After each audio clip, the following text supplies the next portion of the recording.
La entrevista del Telematutino 11, gente importante, y a tratar temas importantes, nos acompaña la licenciada Gloria Reyes, quien es diputada de la provincia de Santo Domingo por el Partido Revolucionario Moderno, fue vicevocero de esa bancada y es candidata vicepresidencial a la convención que será celebrada el 18 de marzo, es decir, dentro de muy pocos días.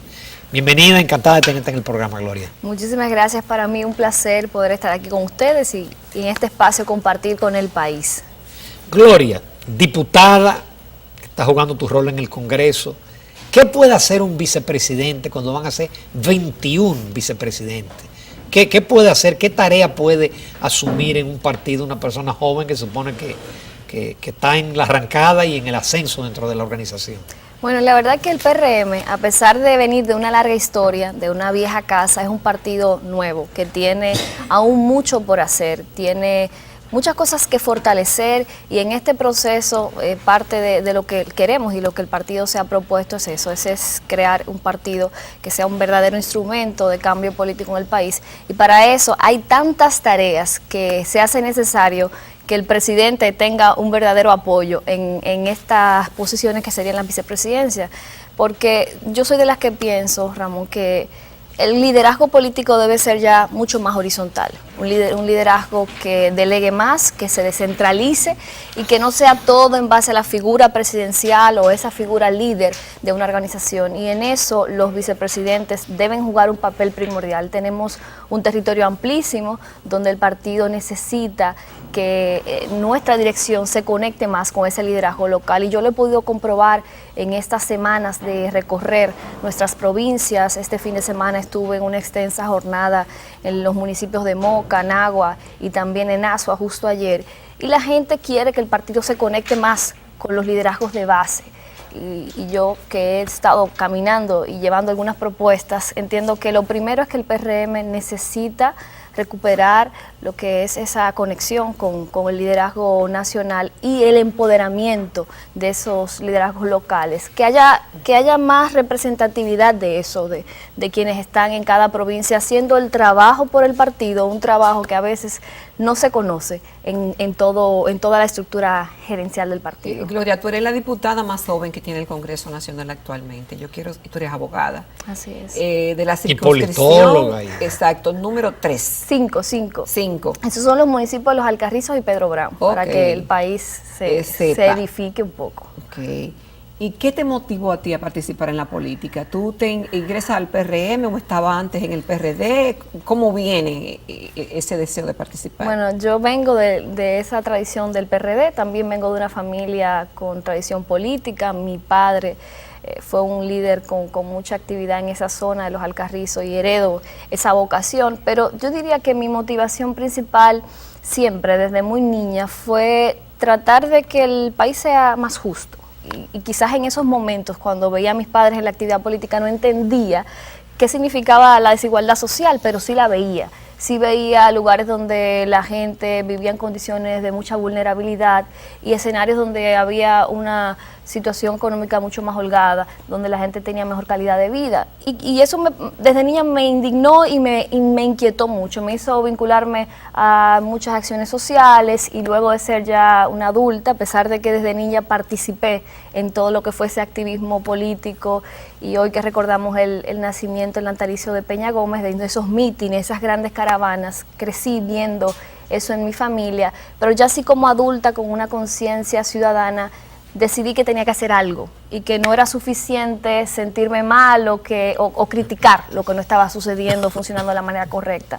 Y bueno, y qué mejor manera que estar donde se toman las decisiones y por eso decidimos presentar nuestra candidatura a diputada, quizás en una coyuntura donde mucha gente pensaba que era imposible que yo ganara. ¿Cómo fue eso? ¿Se te hizo fácil? No, fue un reto, fue un gran desafío. Mi demarcación es una demarcación compleja, estamos hablando de más de 350.000. Y de mucha pobreza. Claro, de mucha pobreza, entonces esta candidata rubia, azul, bella, preciosa, que como que no es el común. Como que no encaja aquí.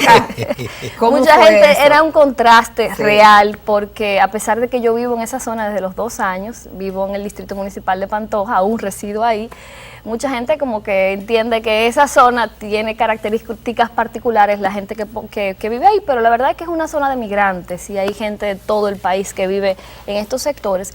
En ese momento De el migrantes es partido- una zona de haitianos. Sí, no, Mucha migrantes No, de del diferentes sí, provincias. claro, sí, toda la población que viene de los pueblos, las diferentes provincias que vienen y desde luego también hay una gran concentración de extranjeros haitianos, pero que vienen incluso desde los ingenios, que tenemos zonas ahí cañeras y varios batelles. Y ahí es otro tema del problema que tenemos con la documentación de mucha gente que al día de hoy no tiene sus identidades. Eso ya sería en otro programa que podríamos abordarlo, porque es una zona que hay que intervenir de manera muy particular por las condiciones que tiene. Y te decía que cuando decidimos presentar esta candidatura, en un momento donde el PRM surgía como partido, Ay, sí. nuestra organización heredó un liderazgo muy débil en la zona, porque la mayoría de los que estaban en el PRD se quedaron, los liderazgos fuertes, los alcaldes. Siempre esta ha sido una zona, un bastión del PRD por muchos años de tradición. Es una población de mucha lucha, es gente, una clase trabajadora que siempre ha estado en estos procesos de lucha y de revolución, vamos a decirlo así. Cuando presento mi candidatura, todo el mundo me decía, Gloria, pero tú estás volviéndote loca, pero ¿y cómo tú vas a ganar? Tú no cuentas con grandes recursos económicos, tú no tienes estructura partidaria, no tienes tradición, nadie te conoce, nadie me conocía, es verdad. Fue 1 año y medio de campaña. Cuando yo decidí aspirar era una locura, verdaderamente era una locura. Pero yo decidí, bueno, pero tengo que hacerlo. Hay que arriesgarse y decidimos arriesgarse. Y la verdad es que solamente fue cerca de 3 meses antes de las elecciones que yo vi la posibilidad de que podía ganar. O sea, pero fue 1 año y medio de trabajo.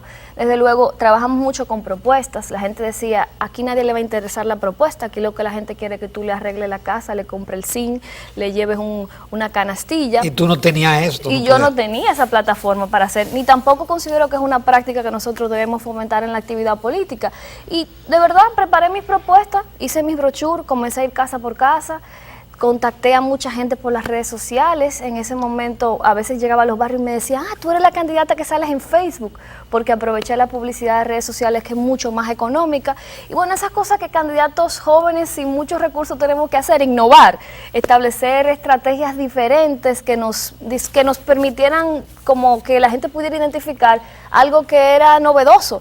Y con ese tipo de estrategias y desde luego con mucho trabajo, arduo trabajo, eran horas, 14, 15, 16 horas de trabajo constante, pues pudimos lograr lo que parecía imposible. Y qué bueno comentar esto, porque incluso es un ejercicio que da esperanza y da motivación a otras personas. Que la cuota no es necesaria. No, la cuota sí es necesaria por lo siguiente. Porque cuando la mujer se faja y tiene valor. Claro, pero no todos o todas tenemos las mismas coyunturas políticas, porque quizás si en mi caso yo no habría tenido ese momento especial de un partido que no tenía más candidatos que aspiraran, que no quisieron presentarse. La ley nos obligaba a tener dos mujeres, pero ninguna mujer en mi partido, ni de las líderes tradicionales, se aventuró a presentar una candidatura. Y además teníamos un liderazgo fuerte que decidió cambiar su aspiración de diputado a alcalde. O sea, fueron factores externos. Entonces, no todas las mujeres se le dan esas coyunturas especiales para poder. Y la verdad es que las mujeres tenemos barreras estructurales que nos limitan en la participación política. Solamente con la responsabilidad doméstica que tienen las mujeres, la carga familiar que está encima de ellas y que en muy pocas familias se comparte, y además del acceso a recursos económicos. Nosotras tenemos salario que no es igualitario. Tú no ejerces la carrera de derecho. No, yo no ejerzo he decidido dedicarme a tiempo completo a mi responsabilidad legislativa como lo establece la Constitución, y estamos todo nuestro tiempo dedicado a trabajar en proyectos, en iniciativa y sobre todo en el trabajo con la representación en las comunidades, que a veces es uno de los más complejos, porque tenemos que adentrarnos a la problemática que existe en cada sector y tratar de, junto a las comunidades, a las organizaciones, buscar soluciones a esos problemas que por ejemplo, uno muy reciente, en Los Alcarrizos tenemos un problema muy grave con el cementerio municipal, unos terrenos donde han tenido los comunitarios y organizaciones que apropiarse de él por la necesidad de... Pero el alcalde le ha señalado que deben de abandonar esa práctica. Sí, pero ¿qué se le dice a la gente que no tiene donde enterrar sus muertos? Es una tragedia.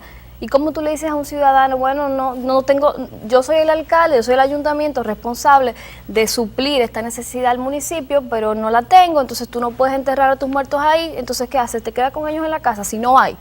Son gente que no tiene la posibilidad de pagar 25 o 30 mil pesos que se pagan en cualquiera de los cementerios que está más cercano, como es el Cristo Redentor. Entonces, ver problemáticas así y tratar de intermediar y buscar solución conjunta y acompañar también, porque en el caso nuestro como legisladora de la oposición, a veces es hasta muy difícil acceder o buscar soluciones con la gente, pero bueno, ahí estamos y este es parte del reto y ahora en el PRM hemos decidido también participar porque entendemos que el partido debe conectarse con una nueva visión de esta sociedad. Todos los partidos en sentido general, y creo que el PRM está dando un ejemplo que puede motivar a las demás organizaciones, por un lado, a recuperar esa democracia interna que se ha perdido, que es tan importante, a promover una cultura de mayor transparencia. Los partidos políticos tienen que ser absolutamente transparentes en su accionar, porque la falta de credibilidad que tiene la sociedad ante estas organizaciones en gran medida es producto de eso. No se sabe cómo se manejan los partidos, los ciudadanos no tienen un contacto directo de cuál es el funcionamiento de las organizaciones políticas y además los partidos políticos deben recuperar el contraste ideológico en el debate público. O sea, ya no podemos hablar de qué partido es de centro, qué partido promueve ideas de justicia social, qué partido promueve ideas del neoliberalismo, no sabemos, aquí todo es como muy parecido y creo que el PRM tiene que comenzar a diferenciarse en este proceso, que es un proceso vital no solo para nosotros, sino para el país, porque si el PRM quiere ser un garante de ese equilibrio democrático y ser una verdadera alternativa para el cambio democrático que necesita el país, la ciudadanía y la población tiene que verlo así. O sea, tenemos que recuperar esa fe en la gente, en la política, en que sí, un partido político puede preocuparse por las cosas que a la sociedad le preocupa, puede conectarse, sobre todo la gente joven. Un partido que no conecte con la gente joven, un partido que no tendrá éxito. Estamos hablando de que los jóvenes entre 15 y 34 años son 3.4 millones en nuestro país. ¿Y cuáles son los temas que nos preocupan a los jóvenes? Los temas que serán nuestros futuros desafíos. Hablamos de cambio climático, de escasez de agua, de calidad de la salud, de la automatización de la economía. O sea, ¿qué respuestas los partidos le estamos dando a esos problemas que a los jóvenes en 15 o 20 años inevitablemente vamos a tener que afrontar? Con tu permiso, licenciada Gloria Reyes, nos vamos a una breve pausa comercial interesante. No cabe duda que el PRM tiene un tremendo relevo, Si el PLD no se pone las pilas, porque son una cantidad de jóvenes brillantes que están emergiendo, como es el caso de Gloria Reyes. Volvemos en unos minutos.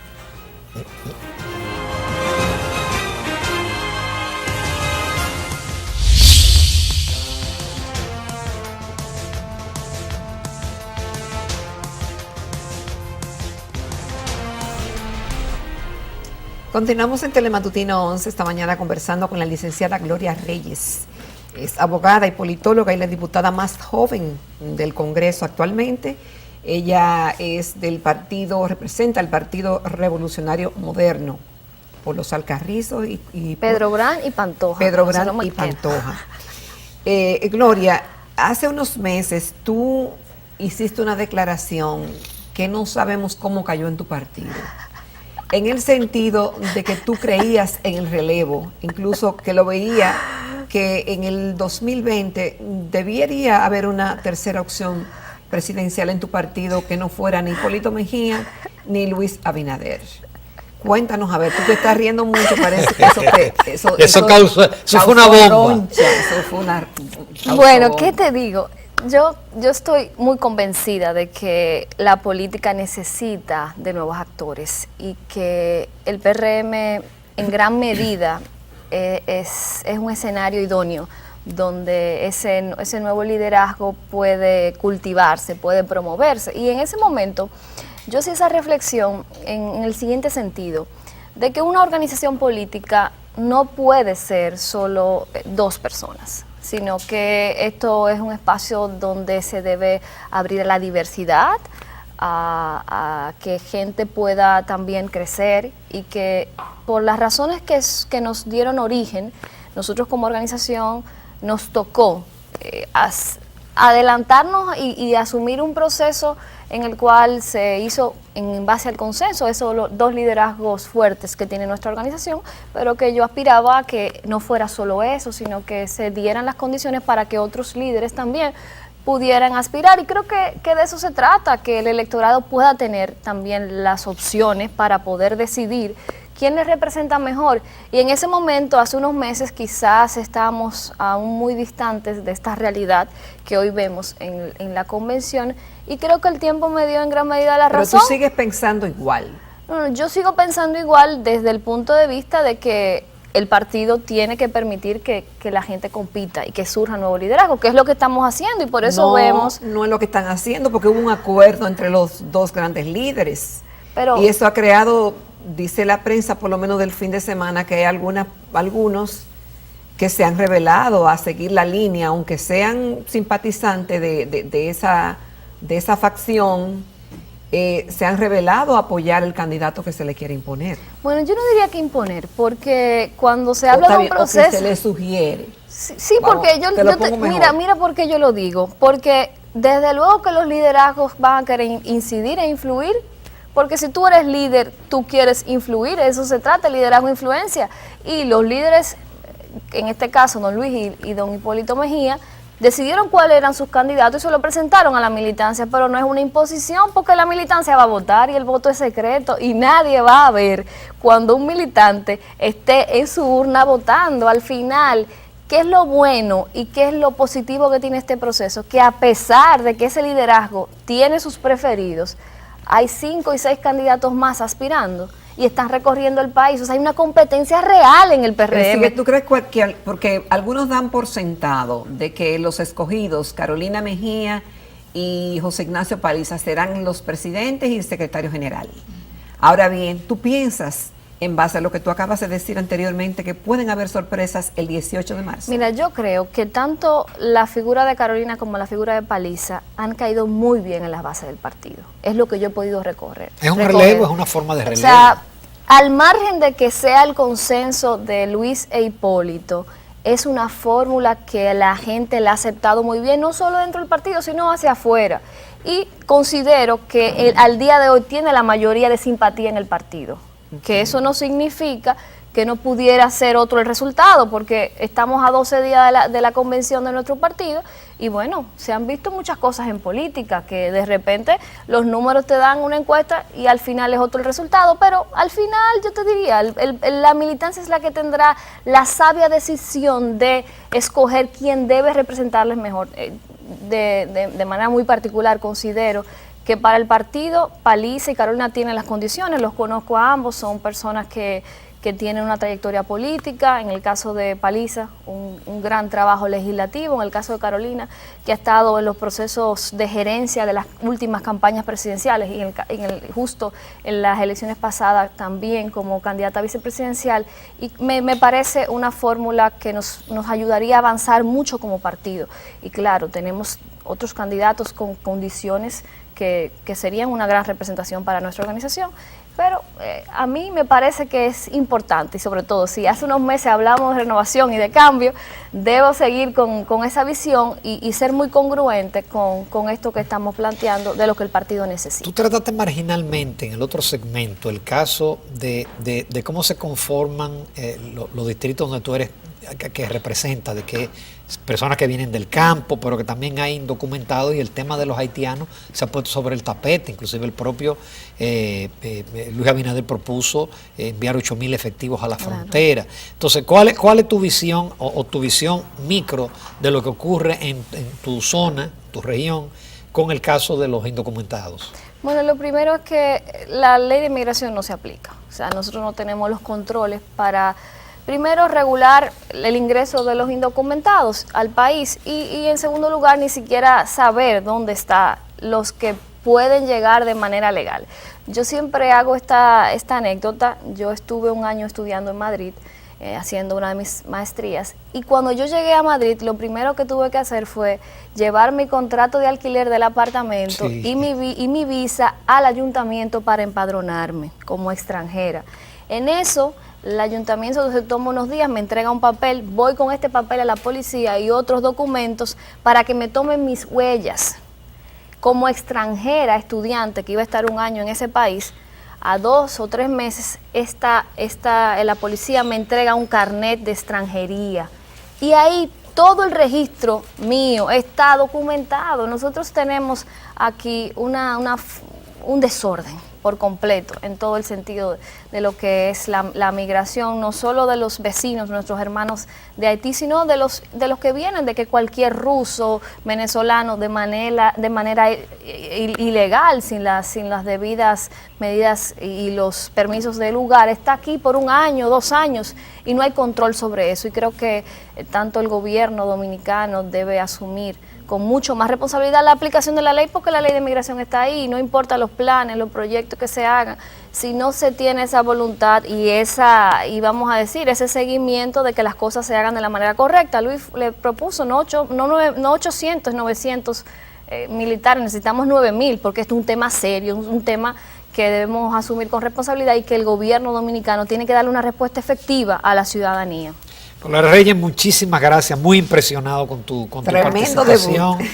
Tremendo debut en el programa. Ahí me falta algo. Sí, cómo no. A los amigos del PRM que voten 49, 49. a la casilla 49 a la vicepresidencia nacional del PRM el 18 de marzo.